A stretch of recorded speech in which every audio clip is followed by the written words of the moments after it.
وشنا رادیو دنگه geldi 27 جوت مهده در باسی قوناغی که نو دبه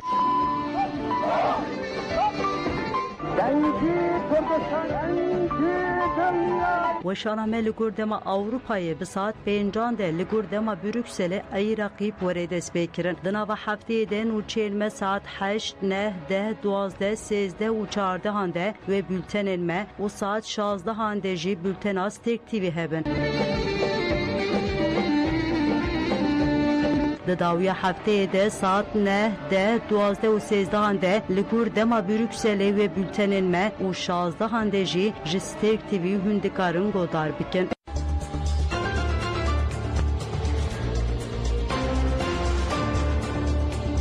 دنگه گل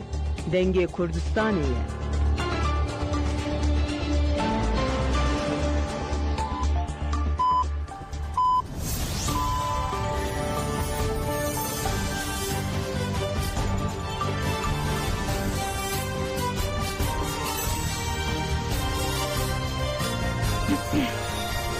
ئەم کاتتان باش بیسەرانی هێژە لە ناوەندی هەواڵەکانی رادیۆ دەنگیگەل بە یارمەتیاوکارانم گشتی هەواڵەکانی ئەم کاتژمێرەی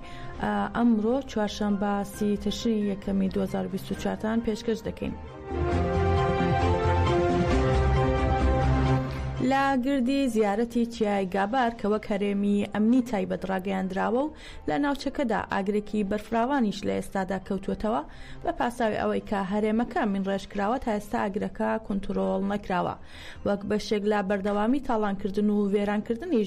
ژینگەی کوردستان لەلایەن دەوڵەتی تورکەوە ئاگر لە دارستانی سروشتی چیای گابار کەوتوێتەوە و ئاگرەکە لە ناوچەی گردی زیارەت لە لایەن پارێزگای شەرناقەوە وەک هەرێمی ئەمنی تایبەت ڕاگەیاندراوە بە گوێرەی زانیاریەکان ئاگرەکە بە هەرێمەکەدا بڵاو بووتەوە و تا ئێستا هیچ هەوڵێک بۆ کۆنتڕۆڵکردنی نەدراوە. جێ ئاماژەیە ئەم هەرێمە لە ساڵانی ناوەدەکانی سەدەی ڕابردووەوە هەرێمێکی سەربازیە و قەدەغە کراوە بۆ خەڵکی مەدەنی و هەروەها ئەو شوێنەی کە ئاگرەکەی لێکەوتوێتەوە تەنها کارمەندانی کۆمپانیای نەوت و جێردەوانەکانی دەوڵەتی تورکی داگیرکەری تیادا نیشتەجێت.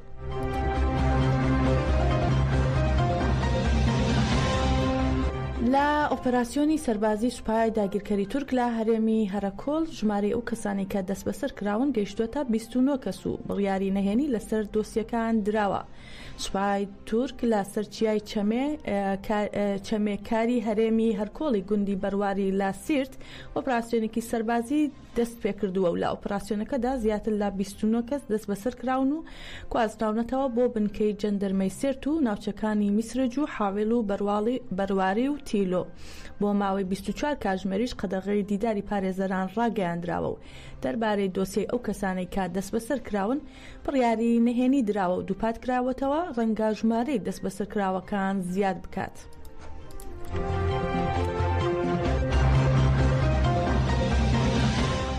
قەسەدا ڕێگەاند لە ئۆپەراسیۆنێکی ئەمنیدا دژی شانەیەکی داعش لە کامپی هۆڵ دوو چەتەی داعشیان دەستگیر کردووە. ناوەندی ڕاگەیاندنی هێزەکانی سووریای دیموکراتیک قەسەدا ڕێگەاندووە. تیمەکانی ئۆپەراسیۆنی سەربازی تۆڵ ڕۆژی سێشەمبە لە کامپی هۆڵ ئۆپەراسیۆنێکی ئەمنیان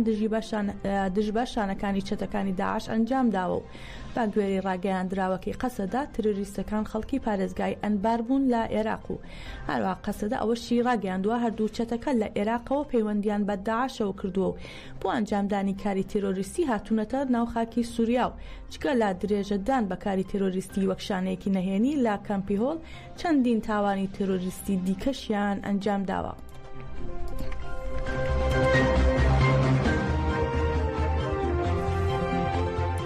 کەمێک پێش ئێستا کۆمیسیۆنی باڵای سربەخۆی هەڵبژارنەکانی عێراق لە کۆنگرەیەکی ڕۆژنامە نووسیدا ئەنجامی هەڵبژاردننی خۆلی شەشەمی پەرلەمانی هەرێمی کوردستانی ئاشکرا کرد.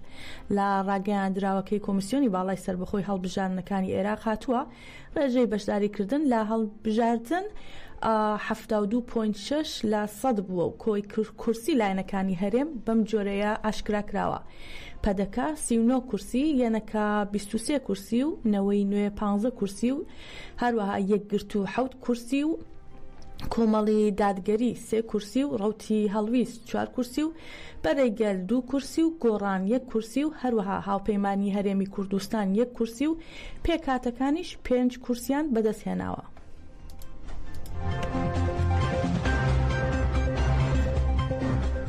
جارێکی تر باهۆی دروستبوونی دەمەقاڵە و گرژی لە نێوان بەشێک لە پەرلەمانتارانی کورد و پەرلەمانتارانی سونە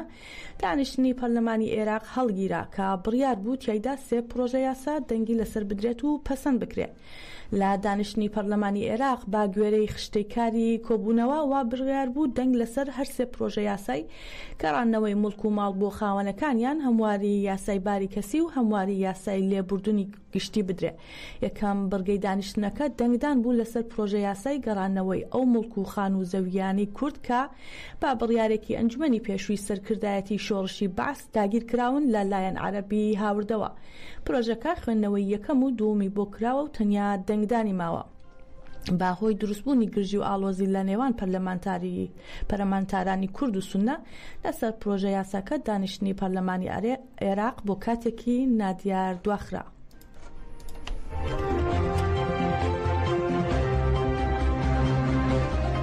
لە ڕۆژاوای کوردستان تەفگەری گەنجانی شۆڕشگەر لە دژی هێرش و بردومانەکانی دەوڵەتی تورک خۆپیشاندانیان کرد و ڕایانگەیان ئامادەن لە دژی هێرشە داگیرکاریەکانی دەوڵەتی تورک بوەستنەوە. تەفگەری گەنجانی شۆڕشگەر و یەکێتی ژنانی گەنج لە دژی هێرشە داگیرکاریەکانی دەوڵەتی تورک بۆ سەر هەرێمەکانی باکوور و ڕۆژهەڵاتی سووریا ڕێپێوانەکان ئەنجامدا و شەرمەزاریان کرد. هارون تۆڵە هەڵدان ئەندامی بەڕێوەبەری تەفگەری گەنجانی شۆڕشگەر وتی ئەو هێرشانەی کە دەوڵەتی تورک بۆ سەر ناوەندە مەدەنی و خزمەتگوزاریەکان ئەنجامی دەدات ڕەوانیە و جەختشی کردەوە لا پێناو بەدیهێنانی ئامانجی گەلانی ناوچەکە بەڵێنی درێژەدان با ڕێگا و فکری شەهیدان و ڕێبەر ئۆجەلان دووپات دەکەینەوە.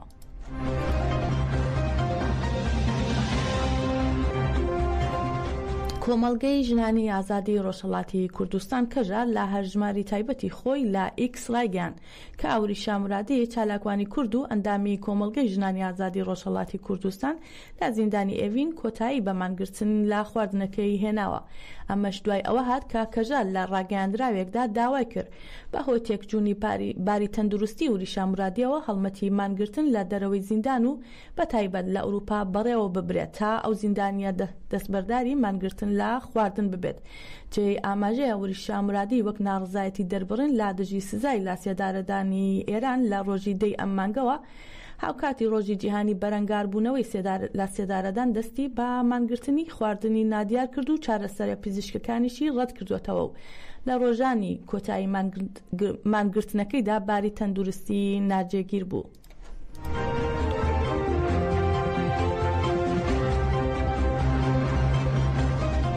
سزای لە سێدارەدانی مرۆڤەت عەلی کەرەمی بەنکراوی خەڵکی کرماشان کا پێشتر بە تۆمەتی پەیوەندیدار بە مادە هۆشبەرەکانەوە سزای لە سێدارەدانی بۆ دەرچووبوو لە زیندانی ناوەندیکەرە جێبەجێ کراوە. با پێی زانیاریەکان ئەم زیندانیا ڕۆژی 24 ئۆکتۆبر بە مەبەستی جێبەجێکردنی سزای لە سێدارەدان ڕەوانەی ژووری تاکەکەسی زیندانی ناوەندی کەرەج کرابوو و جێ ئاماژەیە مرۆڤەت عەلی کەرەمی خەڵکی ناوچەی باڵاوەندی کرماشان نزیکەی 4 ساڵ لەمەوبەر بە تۆمەتی پەیوەندیدار بە مادە هۆشبەرەکانەوە دەست بەسەر کرابوو سزای لە سێدارەدانی بۆ دەرچوو بوو. دەوترێت لەگەڵ ئەم زیندانیەدا 2 بەنکراوی دیکەش هەر لەم زیندانەدا لە سێدارە دراون، بەڵام تا ئێستا هیچ زانیاریەک لەسەر ناسنامەیان لە بەردەستان نییە.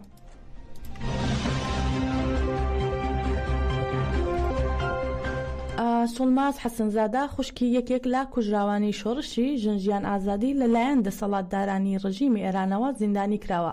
بە پێی میدیاکانی ڕۆژهەڵاتی کوردستان سۆڵماز حەسەنزادە بە تۆمەتی پرۆپاگاندا دژی حکوومەت سزادراوە و جێ ئاماژەیە سۆڵماز لەگەڵ 3 کەس لە هاوڕێکانی لە ڕێگای نێوان شاری بۆکان و سەقزدا دەستگیر کرابوو پێشتر بۆ زیندانی ناوەندی ورمێ گواسترابووەوە. هەروەها سۆڵماز حەسەنزادە یەکێکە لە بنەماڵەی ئازادی خواز و خوشکی محەممەد حەسەنزادە کە لە خۆپیشاندانەکانی شۆڕشی ژنجیان ئازادیدا کوژرا بوو.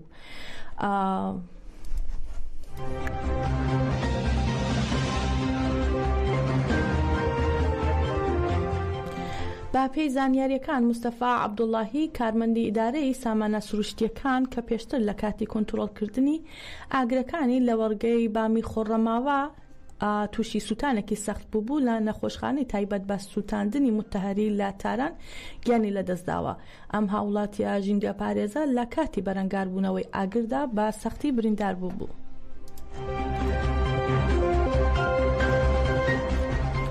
سوپای ئیسرائیل هەڕەشەیەکی توند لە ئێران دەکات و ڕایشی دەگەێنێت ئەگەر ئێران جارێکی تر با موشک هێرش بکاتەوە سەر ئیسرائیل توانای بێوێنە دژی تاران بەکاردەهێنین. هەرسی هاڵیڤی سەرۆکی ئەرکانی سوپای ئیسرائیل لە بەردەم ئەندامانی هێزی ئاسمانی ئیسرائیل کە بەشداریان لە هێرشەکەی پێشووتر بۆ سەر ئێران کردبوو ڕایگەیان ئەگەر ئێران هەڵی ئاراستەکردنی موشک بۆ سەر ئیسرائیل بکاتەوە ئەوە ئیسرائیل دەتوانێت بە ڕێگەی نوێ بگاتە ئێران و ئاماژێ بۆش کرد ئەو شوێنانە دەکەنە ئامانج کە لە هێرشەکەی پێشووتر بە ئامانج نەگیرابوون. هەروەک وتوویەتی بەتوندی لەو پێگا توانایانە دەدەین کە لە گورزی پێشوو بە دەرمان کردبوون ئەوەمان لەبەر هۆکارێکی سادە کردبوو لەبەر ئەوەی کە لە گورزی داهاتوودا پێویستمان دەبێت لێیان بدەین. جێ ئاماژەیە شەمەی ڕابردوو سوپای ئیسرائیل هێرشی دژ بە ئێران ئەنجامدا و تێیدا بردومانی دامەزراوەکانی دروستکردنی موشکی ئێرانی کرد و سوپای ئیسرائیل جەختی لەوە کردەوە هێرشەکان برد و دروست بوون و فڕۆکەکان بە سەلامەتی گەڕاونەتەوە. هەروەها ئاکسیۆس هەروەک ئاماژەی بەوە کردووە هێرشەکە دەڵێت هێرشەکە بەشێکی گرنگی بەرنامەی موشکی بالیستی ئێرانی لەناو بردووە و زیانی باتوانای ئێران گەیاندووە بۆ پڕکردنەوەی کۆگای موشکەکانی. بەرپرسێکی باڵای ئەمریکاش پشتڕاستی کردووەتەوە کە ئەو هێرشە توانای ئێرانی بۆ بەرهەمهێنانی موشک ئفلیج کردووە و هۆشداریشی داوە لەوەی هەر هەڵکشانێکی نوێ لەلایەن ڕژیمی ئێرانەوە ڕوبەڕووی وەڵامدانەوەی گونجاو دەبێتەوە. بەڕێزان هەواڵەکانمان پێشکەشکردن بمێنن لە خێر و خۆشیدا.